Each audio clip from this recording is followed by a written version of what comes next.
Bonjour tout le monde, on se retrouve aujourd'hui pour coudre un classique de la garde-robe, il s'agit de la robe portefeuille. Dans cette vidéo, j'ai utilisé mon patron de la robe fleurette et ce que j'aime le plus dans ce modèle, c'est qu'on a des volants au niveau des découpes bretelles. Ensuite, au niveau des manches, moi j'ai cousu l'extension de patron qui me permet d'avoir des longues manches bouffantes et au niveau de la longueur de la robe, je suis partie sur une version qui arrive au niveau des genoux. Côté tissu, je suis partie sur une viscose qui est plutôt épaisse, que j'ai trouvée chez Mondial Tissu. Si ça vous intéresse, je vous mets le lien en barre d'infos. Donc comme je vous le disais, la version que je porte aujourd'hui arrive au niveau des genoux. Mais sachez qu'au niveau du patron, vous avez également une version qui est longue. Et au niveau des manches, vous avez également deux versions de manches. Vous pouvez par exemple vous coudre des manches courtes classiques, mais également des manches tulipes. Donc au final, ça vous fait 6 versions possibles pour cette robe fleurette. Pour finir, vous pouvez choisir de ne pas coudre les volants, ça vous donnera une robe portefeuille plus sobre. Allez, sans plus tarder, voyons maintenant comment coudre la robe fleurette, alors c'est parti!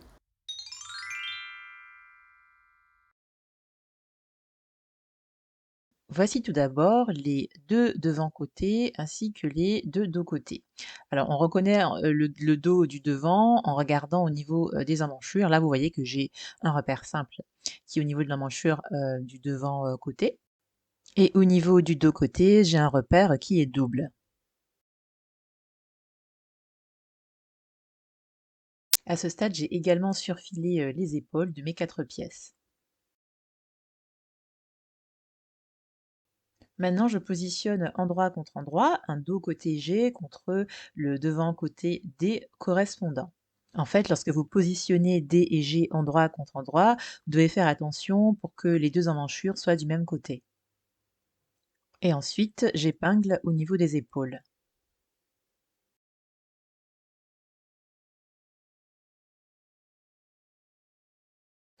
J'ai procédé de la même manière avec les deux autres pièces D et G, et quand c'est fait, on pique à 1 cm sur la machine à coudre.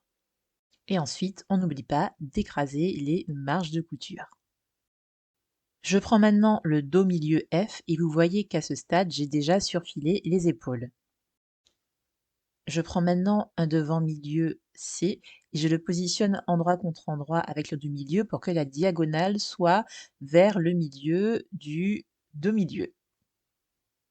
Donc comme tout à l'heure, je positionne endroit contre endroit au niveau des épaules. Donc là, vous voyez, j'ai déjà, surfilé chacune des 2 pièces au niveau des épaules et j'épingle.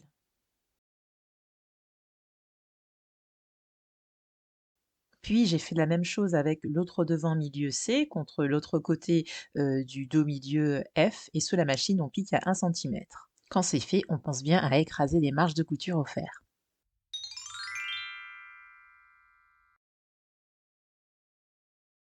Je prends maintenant 2 des 4 volants et je les positionne endroit contre endroit.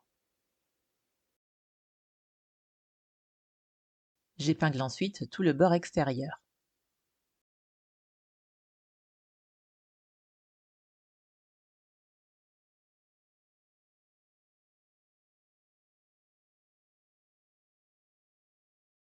Et ensuite, je pique à 1 centimètre tout ce bord extérieur. Quand c'est fait, je dégarnis les marges de couture en mettant dans une paire de ciseaux et pour cela, j'enlève environ 5 mm de marge de couture.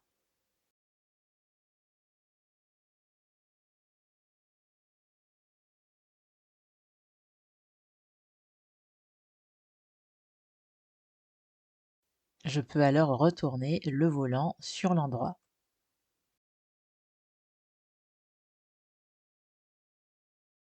Et je repasse.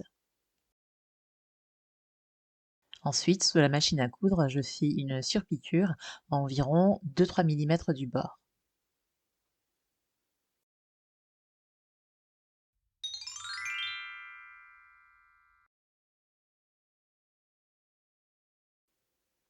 Voilà donc le volant que je viens de surpiquer et donc maintenant, je vais épingler, ce volant contre, la pièce C. Donc il s'agit, du du devant milieu. Donc ce que je vais faire, je vais donc repérer le bas, du devant, milieu et je vais épingler, la partie, la plus large au niveau, du bas de cette pièce C. Et la partie la plus fine du volant sera épinglée sur le dos. Je regarde également où se situe le repère au niveau du volant. Là, vous voyez que le repère se situe ici. Et donc, ce repère, je vais le faire correspondre avec la couture épaule que j'ai entre le devant-milieu et le dos-milieu. Et j'épingle. Alors, je ne l'ai pas dit tout à l'heure, mais c'est vraiment le bord non fini du volant que l'on va épingler à ce niveau-là du buste. Donc, je poursuis l'épinglage en commençant par le bas du devant milieu. Donc, je fais correspondre ces deux ouvrages bord à bord et j'épingle.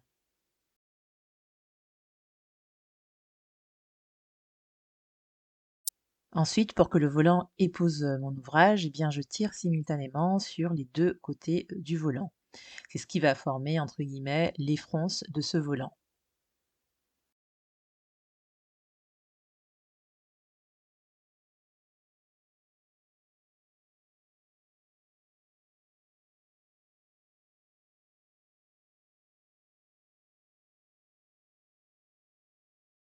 Je continue ensuite d'épingler au niveau du dos et quand c'est fait, je pique sur la machine à coudre à 5 millimètres du bord. Quand c'est fait, je prends l'un des bustes coutés que l'on a cousu tout à l'heure et donc je repère sur ce buste le devant et le dos. Donc là, on a un repère, donc ça correspond au devant. Et ici, au niveau de l'emmanchure, on a un repère double et donc le repère double, il va correspondre au dos. Donc là, c'est vraiment, la bonne pièce que j'ai prise et qui sera donc épinglée sur le bon côté de cet ouvrage. Donc pour cela, je vais commencer par faire correspondre ma couture épaule avec le repère que j'ai, au niveau, du volant et j'épingle. Donc là, au niveau du buste côté, on épingle en fait la partie, qui n'a pas d'emmanchure, donc la partie, qui n'a pas de repère. Je continue ici mon épinglage au niveau du buste, devant et là, vous voyez que, le volant, il se retrouve alors pris en sandwich entre le devant, côté et le devant milieu. Là encore, l'épinglage, il est un petit peu particulier puisqu'il faudra, tirer, sur le tissu pour que, les 2 pièces, s'épousent, soigneusement.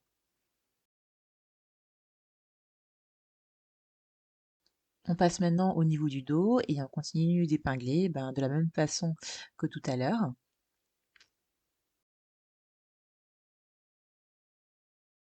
Et quand c'est fait, vous voyez bien qu'on a le volant qui est pris en sandwich entre ben, le dos côté et le dos milieu. Puis sous la machine, on pique à 1 cm. Et quand on termine cette couture, on n'oublie pas de la surfiler ou de la surjeter.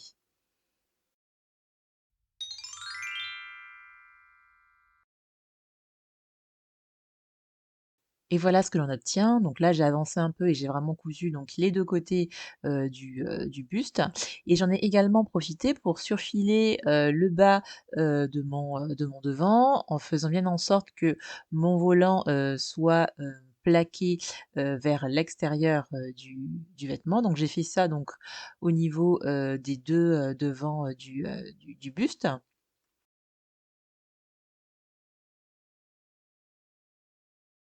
Et ensuite, je prends l'une des 2 pièces H, donc la jupe, devant que j'ai déjà, surfilée, au niveau, du côté haut, donc au niveau, de la taille et je vais la positionner endroit contre l'un, de mes 2 devants et pour cela, pour savoir vraiment dans quel sens on positionne cette pièce eh bien, on va, mettre, l'arrondi, de la pièce, de la pièce jupe, devant vers l'intérieur, de notre buste et j'épingle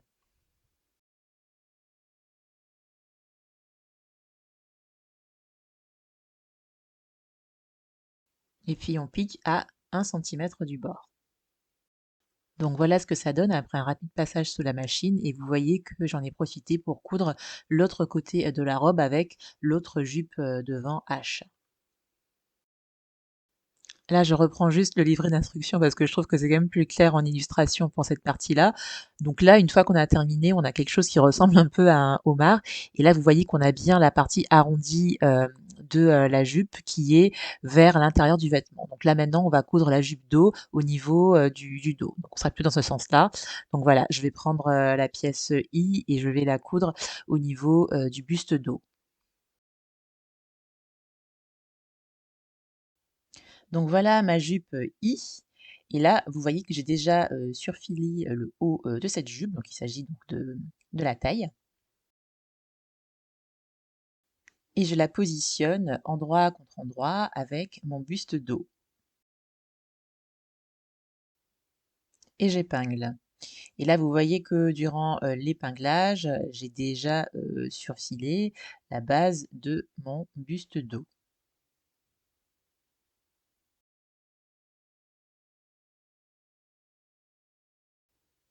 Ensuite, je pique à 1 centimètre du bord.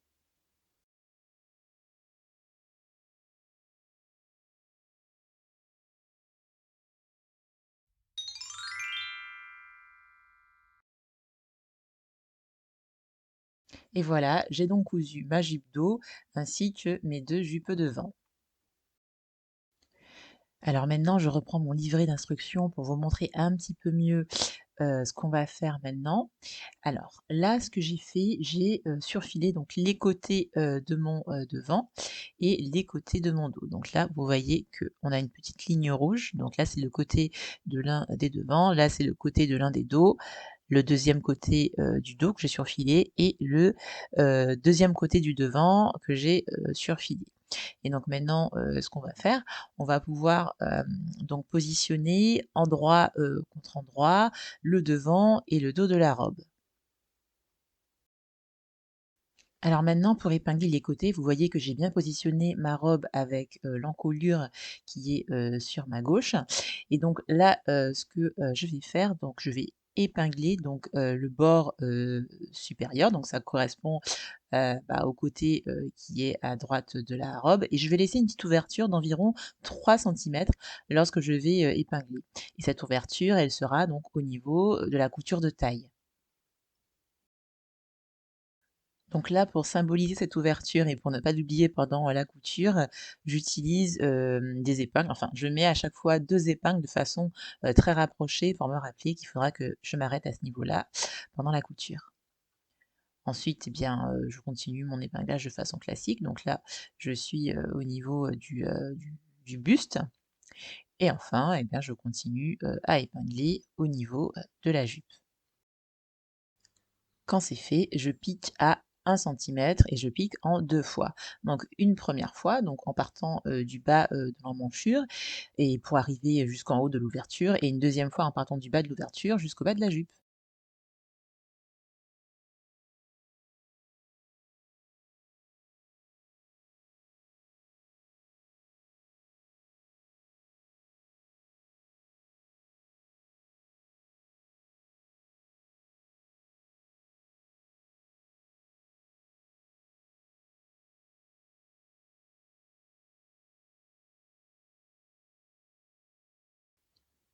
Ensuite, j'écrase les marges de couture, que je viens, de coudre. Moi, j'aime bien utiliser cette petite, roulette, qui est bien pratique et ensuite ce qu'on va faire, on va faire une petite couture en forme de rectangle pour, bien fixer cette ouverture. Donc là, j'épingle mes marges de couture au niveau de l'ouverture.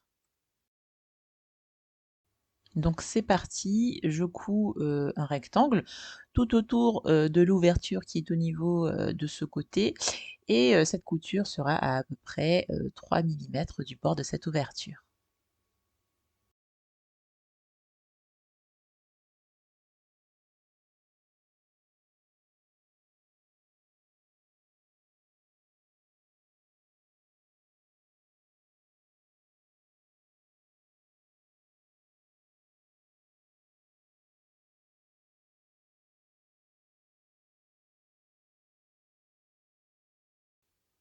Et voilà ce que l'on obtient après, notre petite couture, de rectangle et j'en ai également profité pour coudre, bah, le deuxième côté, de la robe et donc là, pas besoin d'avoir une ouverture au niveau du deuxième côté de la robe.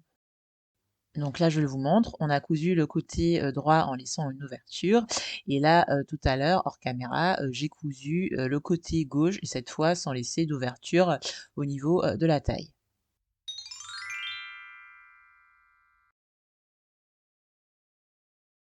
Nous avons ici les 2 pièces, J que je vais positionner endroit, contre endroit et je vais épingler 3 côtés sur 4, donc 2 longs côtés et un petit côté.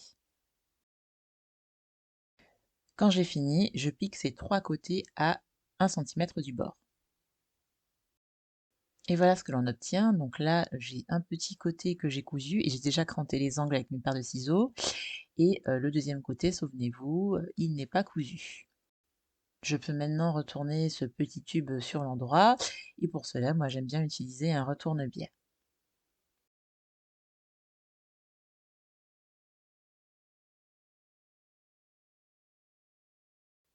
Et à la fin, j'utilise une baguette chinoise pour bien former mes angles.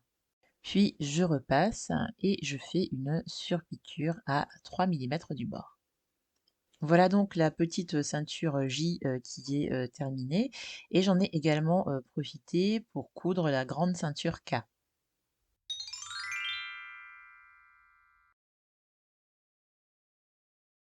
Alors maintenant j'ai le devant de la robe qui est vers moi et je vais épingler le bord non fini de la ceinture J sur l'endroit du devant gauche de la robe. Et donc pour cela, le repère de la ceinture correspond avec la jonction entre le haut et le bas de la robe. Et là, vous voyez que pendant cette étape, je n'hésite pas à bien écarter les marges de couture que j'ai entre le buste et la jupe de la robe. Puis j'épingle et je pique à 5 millimètres.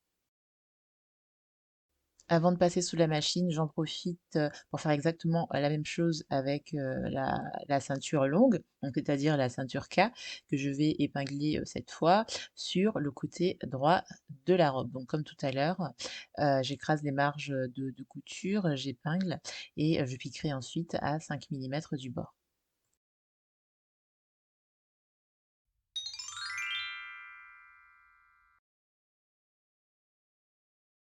Voici mes parmentures que j'ai déjà entoilées et que j'ai déjà surfilées au niveau des coutures épaules.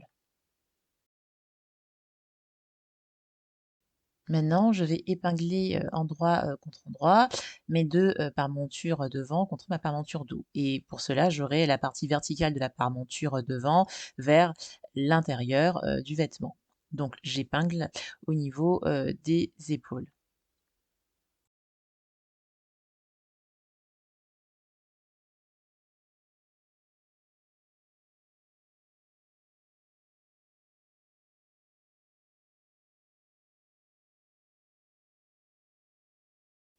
Quand c'est fait, je pique à 1 centimètre à chacune des deux épaules. Et voilà ce que l'on obtient. Vous voyez que j'en ai profité pour écraser les marges de couture et pour surfiler tout le bord extérieur de cette parmenture.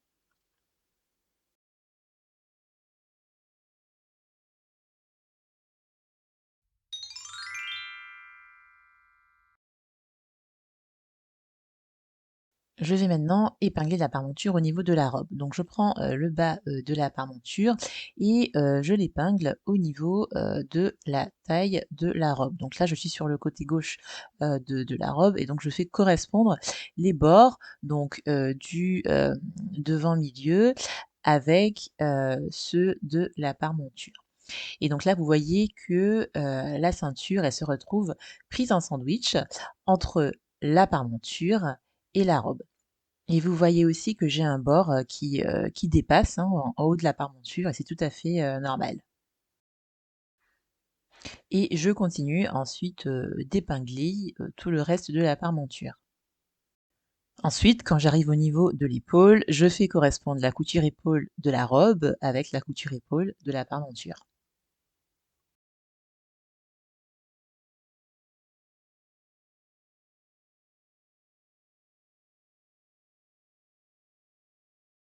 Et je fais la même chose pour l'autre côté de la robe en épinglant le bas de ma parmenture au niveau de la taille de la robe. Et là encore une fois, on a la ceinture qui est alors prise en sandwich entre la parmenture et la robe. Quand tout est épinglé, on pique à 1 cm, donc on commence par le bas de la parmenture, on remonte sur tout le haut du vêtement et ensuite on termine par le bas de l'autre parmenture.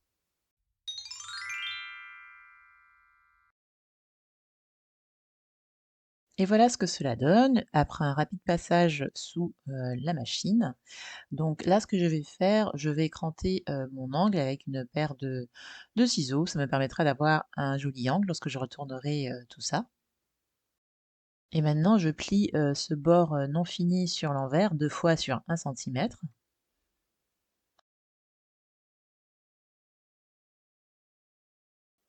Et pour marquer le premier pli, j'utilise par exemple cette petite roulette.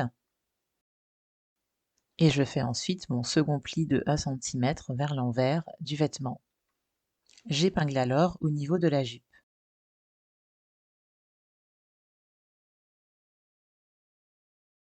Ensuite, je dégage bien la ceinture. Je rabats la parmenture sur ce pli et j'épingle. Je continue ensuite de bien retourner la parmenture au niveau de l'encolure du vêtement. Et au niveau du bas, je continue à faire mon ourlet sur tout le bas de la jupe. Et là, on peut décider d'en faire à repasser pour avoir un pli plus régulier. Et voilà ce que l'on obtient quand on a tout épinglé. Donc on a épinglé tout le contour de l'encolure, mais également on a épinglé toute la jupe pour faire l'ourlet. Donc c'est vraiment une couture qui se fait en une seule fois.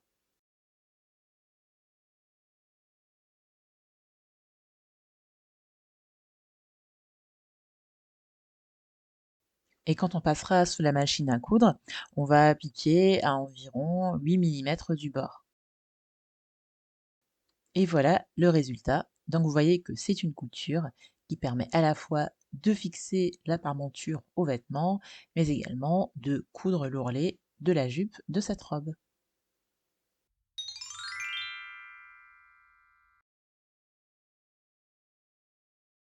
Voici mon poignet de manche que je vais plier endroit contre endroit pour pouvoir épingler le petit côté. Quand c'est fait, je pique à 1 cm. Et voilà le résultat.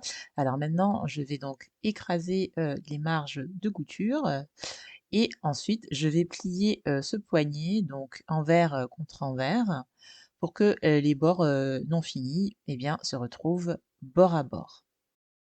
Donc voilà, on obtient une sorte de tube et on n'hésite pas à repasser le pli avec une roulette ou le fer à repasser.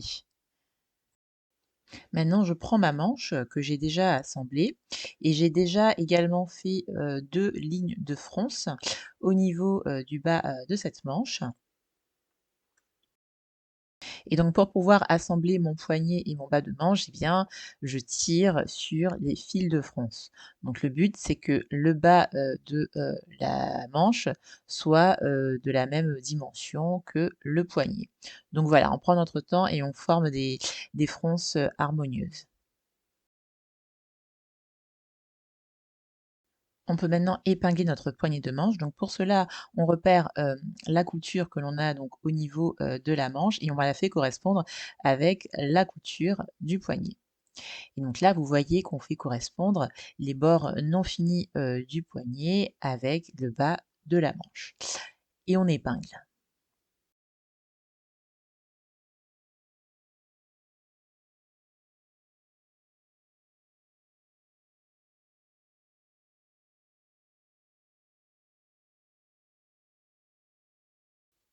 Quand c'est fait, on pique à 1 cm du bord, sans oublier de surfiler ou de surjeter cette couture.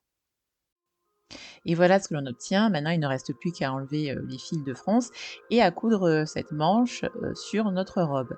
Alors, je ne vais pas détailler cette étape parce que j'avais déjà fait une vidéo à ce sujet, donc je vous mets le lien en barre d'infos. Et pour les 2 autres versions de manches, je vous invite à regarder le manuel d'instruction du patron. Nous arrivons maintenant à la fin de cette vidéo, j'espère que la robe fleurette n'a plus de secret pour vous. Comme vous l'avez vu, je n'ai traité que des manches longues dans cette vidéo, mais si vous souhaitez coudre des manches courtes ou bien des manches tulipes, sachez que tout est détaillé dans le livret d'instructions. Comme d'habitude, n'hésitez pas à me faire part de vos retours en commentaire et surtout n'oubliez pas de me laisser un gros pouce bleu et surtout de vous abonner à ma chaîne si ce n'est pas encore fait. En attendant, je vous dis à bientôt pour de prochaines vidéos. Ciao ciao!